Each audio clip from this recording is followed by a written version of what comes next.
At itong hamon na ito, hindi lang sa mga congressman, pati sa mga senador. Magkakapatid na sila doon. Bakit sila na lang ba magaling sa Pilipinas? Ang takbo sa mga political dynasties. Kaya yan yung mga dynasties na pinalakas ng port, pinalakas ng patronage, pinalakas ng... In other words, gobyerno mismo ang nag-sustain sa kanila. gobyerno mismo Pondo ng nagsustain. national government ang nag-sustain sa mga dynasty ito. At yung mga opisyales ng executive department, talaga namang nasustain din sila. Kung nakikinabang, paano magkakaroon ng pagbabago? Ay, kaya nga sinasabi ko, may responsibilidad dito, hindi lang ang mga congressman. Baka naman, sabi ko, hindi ko naman sila hinuhusgahan. Nananawagan ako, baka naman makonsensya sila. Baka naman sobrang na talaga.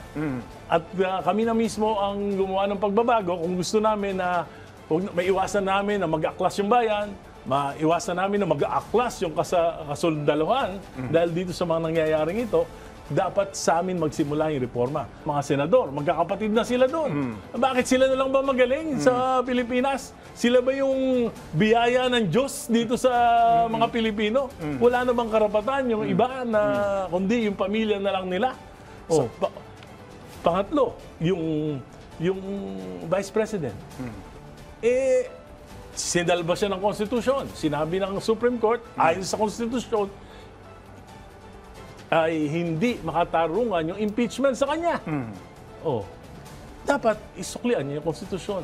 Dapat i-advocate niya yung anti-political dynasty dahil dapat sundin niya ito, dapat ipaglaban niya ito, at dapat kahit na mabawasan yung mga politiko sa kanyang pamilya, suportahan niya ito. At ganun din, si Pangulong Marcos, lalo na siya. Dapat ilagay niya sa legislative agenda. Pinagtatanggol ko ang konstitusyon, dapat dito sa legislative agenda ko, unahin yung anti-political dynasty. Kung hindi susuportahan ng Pangulo ang mahirap anti-political dynasty, kung hindi susuportahan ng Pangulo ang Independent Commission, ibig sabihin, hindi siya sincero. Kinokonsente ng Pangulo? No, hindi siya sincero sa reforma. Dahil ito yung root cause ng korupsyon.